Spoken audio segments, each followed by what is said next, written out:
In the pursuit of speed, there have been many innovations in track cycling over the years, particularly in the Olympics, happening every 4 years, usually.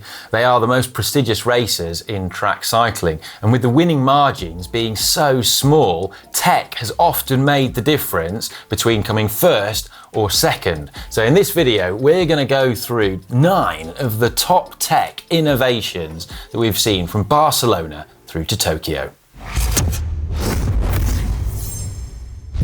Before we get into our list though, because the Olympics is currently taking place in Tokyo in Japan, we're wondering if perhaps it should follow the remit of Japanese keirin racing, whereby all the riders have to use the same regulation, bikes and equipment, effectively making it more of an even playing field, and just about the athletes in the Olympics, they can kind of use within the rules whatever they like. So we're going to have a poll on this and you can vote on that down below. We have to begin with the Lotus 108. This is the bike that changed everything and arguably started the cycling tech arms race that we now are accustomed to at the Olympics. It was designed and conceived by a chap called Mike Burrows, who collaborated with Lotus cars to create what was just an incredibly radical and ahead of its time design that was very innovative and incredibly aerodynamic. It featured a monocoque carbon frame and no down tube to make it more aero, and also a monoblade fork and a single chainstay design at the back, a bit like a Ducati motorcycle. The Lotus 108 was used to win gold in the individual pursuit in the 1992 Barcelona Olympics by Chris Boardman riding for Team GB. He was able to catch Germany's then reigning champion Jens Lehmann, and in doing so won Great Britain's first cycling gold for 72 years. Unfortunately, the 108 was so fast, so radical and so innovative, the UCI decided to ban it when they introduced the Lugano Charter in 1996. The UCI, if you follow cycling, you'll realise the UCI, they just love banning stuff. They're kind of like the fun police. Next up, we're talking wheels and MAVIC wheels. Now in 1996 for the Atlanta Games, MAVIC introduced its legendary IO 5-spoke wheel. It features 5 bladed carbon spokes in a monocoque construction, and the spokes are actually shaped like wings. They're aerofoils, so the leading edge of the spoke is rounded and the trailing edge is sharp and pointy. Now this wheel, when paired with MAVIC's Comet disc on the rear, has been responsible for more titles being won at World Championships and Olympics than any other wheel set, and it's really stood the test of time. It's been used right from Atlanta through to Rio, 19 years, and then it was reintroduced in Rio with a few updates. Among the tweaks was making the rim ever so slightly wider to accommodate the trend for wider tyres, but wider on velodromes is still not very wide. We're talking sort of 22, 23mm tyres. Impressively, you can still expect the IO and Comet to be used in the Tokyo Games in events such as the Keirin, the Sprint and Madison. The UKSI bike. Now, following the Sydney Games in 2000, the UK Sports Institute contacted a composites expert and engineer by the name of Dimitris Katsanis and asked him to create them a bike for Athens in 2004. Now, Katsanis had studied composites engineering in the UK, and he'd also already created an array of carbon fibre creations for other sports teams. And in addition to that, he'd been a national level track sprinter for Greece. So he had an excellent idea of what the demands that athletes were going to place on their bikes and equipment. Along with Chris Boardman and the rest of the Secret Squirrel Club, as they became known, Katsanis set about creating a bike for British cycling that was well within the UCI rules. He deliberately didn't want to create something that looked too kind of out there, too flash or too radical, as he was afraid that the UCI would ban it, because as we've already established, the UCI, they love banning stuff. What Katsanis created was a bike that was well within the constraints outlined by the UCI rules, but that was very aero and also made from carbon fibre that was of far higher quality than that was ordinarily being used for bikes of the time. And it debuted in 2002 at the Commonwealth Games, where it had immediate success. Chris Hoy set records, PBs and won races on it. And then it went to the 2004 Athens Games, where GB performed extraordinarily well. But the incredible thing about the UKSI bike is it was used for such a long period of time. Bradley Wiggins even won the road time trial on it in London in 2012.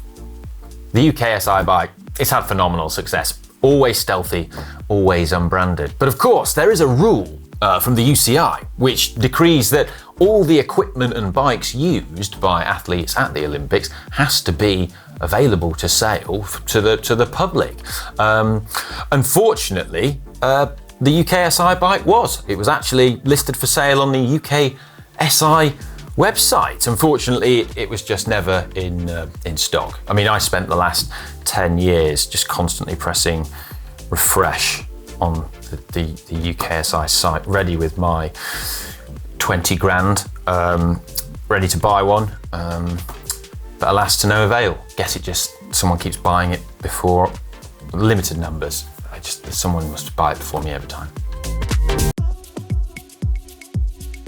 Hot pants. No, not really short shorts, but special trousers that the riders can wear to keep their legs warm in between races. See, because of science, Team GB realised that muscles perform optimally when they're warmed up. But in order to keep them warm in between races, when riders are typically sat around for 10 minutes or longer, they gave them special thermal trousers that were able to warm the muscles up to that key temperature of around 35 degrees. They're effectively like the tyre warmers you see in Formula One when the cars are parked on the grid before a race. And yes, other nations copied this idea. Power meters, in particular the SRM, or Schobere Radmesstechnik, to give it its full name. Now, power meters have completely changed cycling and track cycling in a number of ways. Firstly, they allowed coaches and sports scientists to quantify the performance of athletes in ways that they could only dream of doing in other sports such as swimming or track and field athletics. And secondly, it allowed engineers to analyse the performance of cyclists in order to help make them and their equipment more aerodynamic. Now, for many years, the SRM was the gold standard and power meter of choice for track cyclists, and that's because it recorded power data at a higher frequency with a more precise recording interval than many other units at the time, meaning that you could measure single pedal strokes. This isn't that important for most recreational riders or even road riders, but for track sprinters, being able to measure the initial force production and torque of that first pedal stroke off the line is absolutely crucial.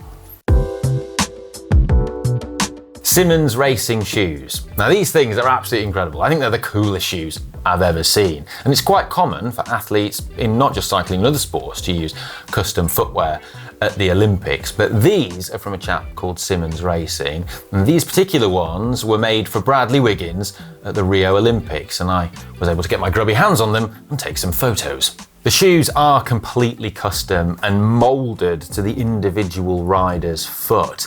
In addition to that, they're very light and very stiff, being made from carbon fibre and then lacquered over the top. And for retention, there's a single BOA dial that's sneakily hidden on the underside of the shoe so that they can be tightened and loosened. And then the cleat fastening is integrated into the bottom of the shoe as well. These shoes have a number of advantages, but it might not be what you necessarily think. Now, yes, they are very light, being very minimal and made almost entirely from carbon fibre, but that's not the main advantage here. So prior to the Tokyo Games, the UCI had banned the use of aerodynamic shoe covers on the velodrome. So shoes needed to be aerodynamic, and this is a way they got around this. That shoe is considerably more aero, being nice and smooth and having the little retention dial hidden underneath than many other sort of standard commercially available shoes. British Cycling also found that by being very stiff, made just from carbon, and conforming perfectly to the rider's foot, they were very efficient in power transfer, and found that the sprinters, for example, were able to put out higher numbers on the power meters when they used these shoes compared to conventional shoes, because that power transfer was just so much more efficient, as this was just a better platform to push down on, which is rather incredible, and they kind of kept that secret. In addition, the stack height of these shoes is ever so slightly lower as well. This is a marginal gain, but ever so slightly significant when you think about track cycling. So the stack height is the difference in height between the bottom of the foot and the centre of the pedal axle. Now, this is lower than most commercially available off-the-peg shoes you would get, and the result of this is you can have your saddle set slightly lower by a few millimetres. The result of that is that you're ever so slightly lower on the bike and a little bit more aerodynamic, and therefore can go faster. These shoes, they're beautiful, and I love the engineering and the thought that's gone into them. I kind of want a pair, but I am informed that they're not the most comfy things in the world, being quite minimal.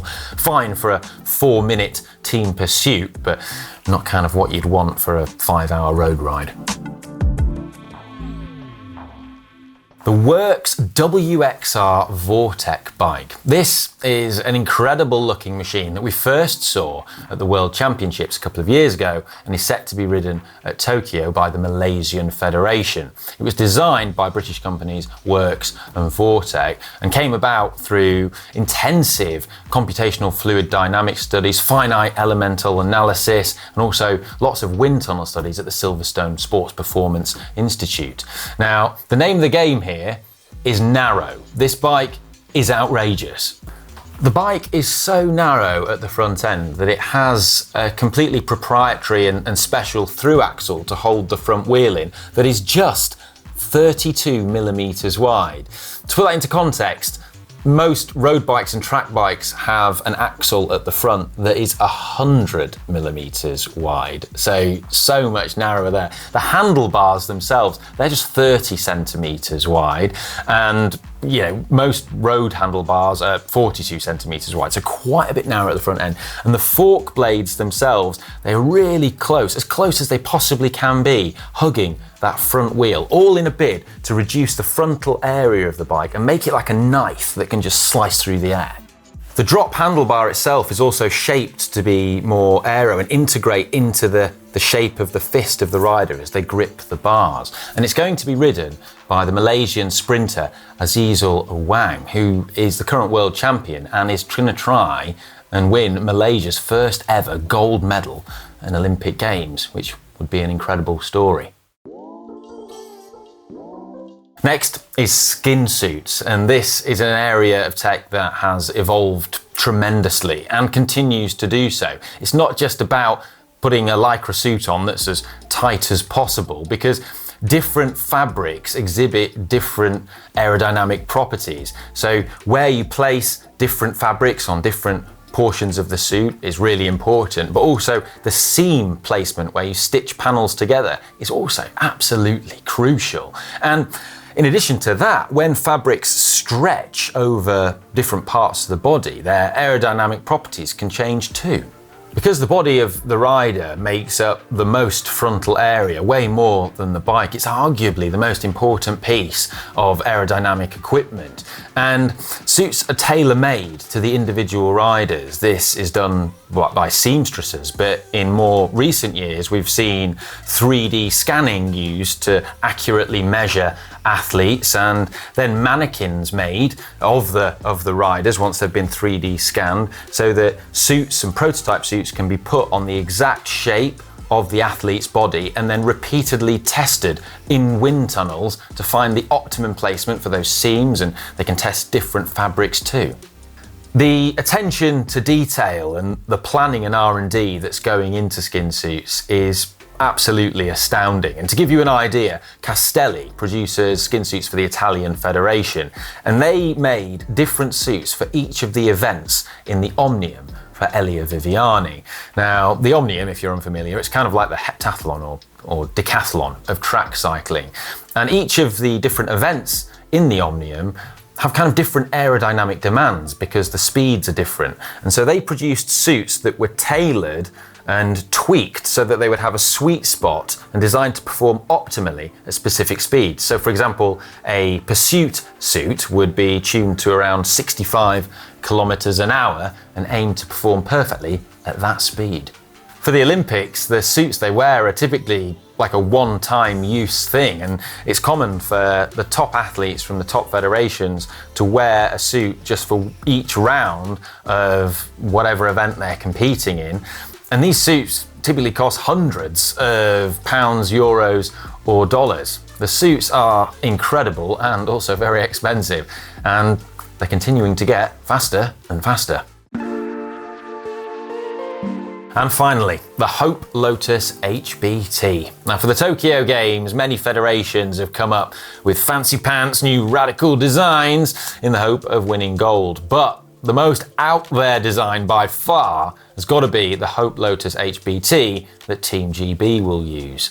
Now, this has come about from a sort of three-way project from Lotus Engineering, harking back to the days of the Lotus 108 that Boardman used, and then also Hope Technologies providing the wheels for the bike, and then composites additive manufacturing specialists Renishaw producing the 3D printed titanium lugs and brackets which are featured throughout the design. In total, around 40 people were said to be involved in the design of the new bike, including many veterans from the UKSI bike project we mentioned earlier. The design has some very novel ideas and is intended to optimize the aerodynamics of both the rider and the machine combined. So the really wide fork blades at the front are intended to split the air and help guide it over the rider's lower legs and knees. And then the wide chain stays and seat stays at the back are then designed to help reattach that airflow to smooth out the wake as the air leaves the rider. The fork and stays are 16 centimeters wide, making for a very distinctive design. And the design takes advantage of changes that were made to the UCI rules, in particular the 3-to-1 rule, which was scrapped and pertained to the 3-to-1 ratio required in the cross-sectional shape of tubes. This means that the fork can be much deeper if you look at that, and more aerodynamic as a result. These rules restricted the design of previous bikes, such as the UKSI bike, and also, any of the bikes that were used in the Rio Olympics. However, the rules do still stipulate that you need to have a separate down tube on the bike, and that's why it has a down tube and we don't see a beam bike type design like we saw on the Lotus 108. Now today, here at GCN, we are the only civilians, that's what they called us, it makes it sound like a weapon, to have tested the Hope Lotus HBT in a wind tunnel. And we were able to test it against the Cervelo track bike that Team GB used in Rio, the previous games. And when we tested it, it was rapid. Demonstrably faster, surprisingly so much that we had to keep testing it because we thought that it might have been an anomaly and there might be something wrong. But to find out exactly how much faster it is, I'm not going to tell you here, unfortunately, as we've done a documentary on GCN Plus that reveals all. Quantum Leap, the Hope Lotus HBT. Check it out if that's your thing.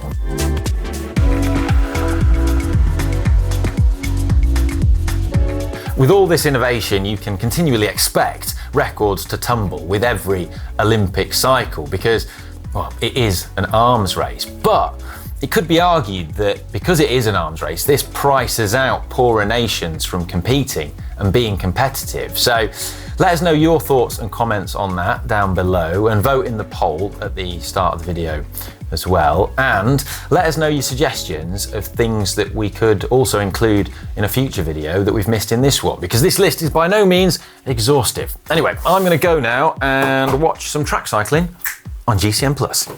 Bye.